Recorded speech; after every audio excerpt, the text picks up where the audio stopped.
الرحمن الرحيم. اللهم صل على سيدنا محمد النبي وزوجه المؤمنين وذريته وآل بيته كما صليت على آل سيدنا إبراهيم إنك حميد مجيد. فالكرام الأخوات الكريمات، بداية أهنئكم بهذا الاصطفاء وبهذا الاختيار. الله سبحانه وتعالى يكمل عليكم بخير جميعا إن شاء الله بإذن الله. اللي عنده شي نية الله يحققها ليه، الله يعطينا أعظم مما ينوي الناون، الله يعطينا أكثر ما ننوي إن شاء الله بإذن الله. أتكلم إخوتي الكرام أخواتي الكريمات على ثلاثة ديال الأمور، أكيد راكم تكلمتوا عليها ولكن ربما نعاود نتكلموا عليها. أول هذه الأمور هي النية. أكيد النية معروفة، النية الشرعية والكلام اللي كنقولوه معروف، ولكن النية العظمى اللي ينعقد عليها القلب هي الإنسان فين غادي. غادي للحجية، والحج كما تعلمون لغة هو القصد. إذن فين غادي؟ المقصود هو الله عز وجل، فأنت ذاهب إلى ربك، ذاهب إلى الله سبحانه وتعالى. هذا أمر أساسي وحاسم جدا. علاش هذه النية هذه قد تسوقنا للأمر الثاني غنتكلموا عليه من بعد إن شاء الله بإذن الله. ثم من النية كذلك أنك ذاهب إلى رسول الله عليه الصلاة والسلام، وغتمشي بهذه النية هذه، أنك تجيء رسول الله عليه الصلاة والسلام، ولو أنهم إذ ظلموا أنفسهم جاءوك. فإذا هذه كنا كنجيو بالنية، كنا كنجيو بالاستغفار، كنا كنجيو بالصلاة على سيدنا محمد عليه الصلاة والسلام. الآن سنأتي بالنية وبالروح وبالقلب، وسنأتي بالشبح. سيكون الجسد قريبا من الجسد، سنكون قريبين من أعظم مكان وهو مضجع سيدنا محمد عليه الصلاة والسلام. هذا كما تعلمون هناك فرق كبير بين الروضة وبين المضجع ديال سيدنا محمد عليه الصلاة والسلام. الروضة شي حاجة اللي عظيمة جدا جدا، يكفي أنها قطعة من الجنة. الجنة هذا الروضة راه جزء منها، روضة من رياض الجنة، هكذا قال عليه الصلاة والسلام. علاش؟ لأنها كانت ممشى رسول الله عليه الصلاة والسلام. تما كان كيمشي سيدنا محمد عليه الصلاة والسلام، ما بين بيتي ومنبري روضة من رياض الجنة، كما تعلمون وكما يحفظ المسلمون جميعا هذا الحديث سيدنا محمد صلى الله عليه وسلم. فإذا هذا الممشى ديال سيدنا محمد عليه الصلاة والسلام أصبح روضة، أصبح جزءا عظيما من الجنة، من الآخرة، مبقاش عنده علاقة بالدنيا. ولكن أعلى وأعظم منه هو المضجع ديال سيدنا محمد صلى الله عليه وسلم. ماشي غير الممشى فقط فين كان كيتمشى سيدنا محمد صلى الله عليه وسلم، لا، المكان اللي فيه الجسد ديال سيدنا محمد عليه الصلاة والسلام. والجسد كما تعلمون كما نحفظ جميعا، الأجساد ديال الأنبياء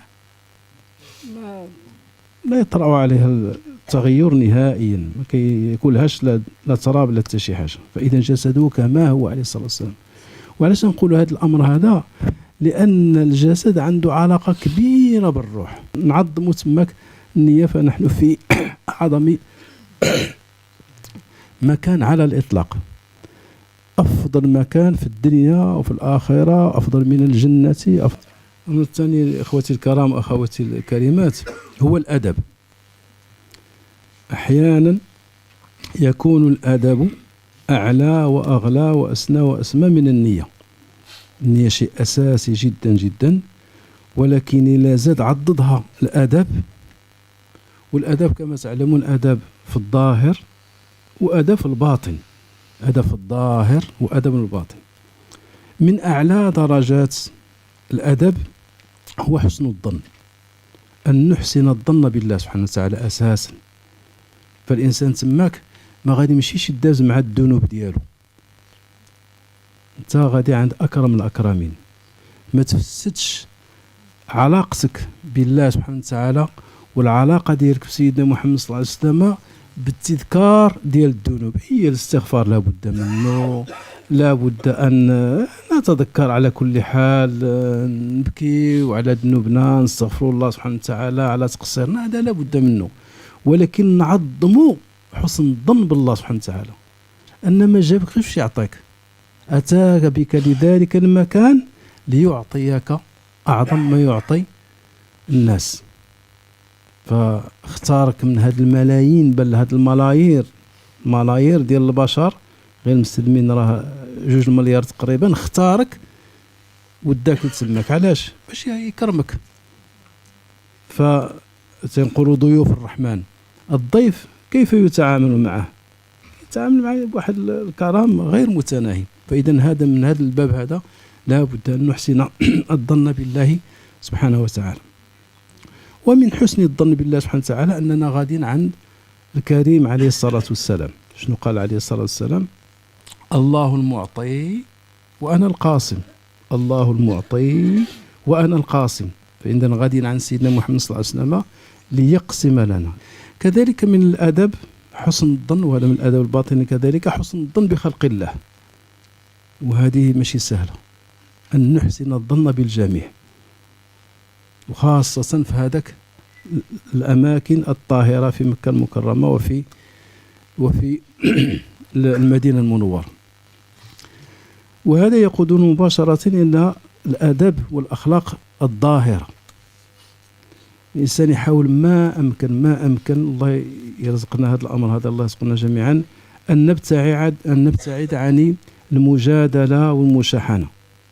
ما يكونش المراء، ما يكونش الجدال، لا في الأمور الفقهية، لا في الأمور السياسية، لا في الأمور الحياتية العادية. الإنسان يحاول ما أمكن أن يوطن نفسه على الأمر ديال الخلق الحسن. ومما يساعد على الخلق الحسن وعلى الأدب هو المزاج. الإنسان يحاول ما أمكن يحافظ على المزاج ديالو معتدل، اعتدال المزاج. هذا مهم بزاف. مسألة ديال النوم راه مهمة في الحفاظ على المزاج، وفي الحفاظ على الأخلاق، وفي الابتعاد عن الغضب. إذا كان الإنسان منع الشاي، عنده اضطراب في النعاس، الله يحفظ، ماشي سهلة بتاتا. ولهذا خص هذاك الاستعداد ديال النوم. ماشي غادي نمشيو للخمول، لكن دائما نومنا عبادة. ومن الآن الإنسان يحاول يقاد النعاس ديالو من الآن، يمشي من الآن هو النعاس ديالو مقادو. لأن شنو اللي كيوقع لنا؟ كيبقى الإنسان من هنا لهنا مشغال زيارات، استزارات، كيجيو الناس، الهاتف يشري هذه إلى آخره، حتى تيصيب راسو في الطيارة، حتى تصيب راسو في المكان في الغرفة هو منع الشاي أسبوع. فإذا كيبدا واحد البداية جد متعثرة، وقد تمك الله يحفظ شي اضطراب في المزاج ولا شي حاجة، يغضب شي غضبة اللي تقد تجني عليه شي شوية أو بزاف. لهذا الحفاظ على الصفاء المزاج وعلى استقرار النفسي مهم بزاف. إذن فقلت من الأدب العالي جدا هو حسن الظن بالله سبحانه وتعالى وحسن الظن بخلق الله سبحانه وتعالى. ومن الأدب كذلك هو الابتعاد عن الجدال، الابتعاد عن المراء، عن المشاحنة، عن الغضب إلى آخره. ثم اللسان. من الأخلاق ومن الأدب أن نعود ألسنتنا على قول الخير، على الكلمة الطيبة، أن نقول الكلمة الطيبة، خاصة مع هذوك الناس كلهم، هذوك الناس جميعا اللي هم كما قلنا وكما يقال ضيوف الرحمن. الأمر الثالث اللي نتكلم عليه هو مسألة، وهذه مسألة حاسمة جدا، هو الأمر ديال الوقت. فإذا كان الواجب علينا أن نحافظ على أوقاتنا دائما في حلنا وترحالنا، في مقامنا وفي سفرنا وفي حضرنا إلى آخره، فتماك من باب أولى وأحرى أن نحافظ على الوقت تماك ماشي بالساعات وبالدقائق، الوقت تماك بالأنفاس. أن هذا ربما كاين اللي كيتيسل على كل حال حجات وعمرات، ولكن كاين اللي بالنسبة له حتى اللي كيتيسل حجات وعمرات حتى اللي كيتحج، فهذاك وقت راه خصو واحد الحفاظ كبير بزاف. فما بالك بالإنسان اللي هذه هي الفرصة الوحيدة اللي عنده، واش تجي واحدة أخرى ولا ما تجيش الله أعلم، وحتى إلا جات كما قلت وأكرر.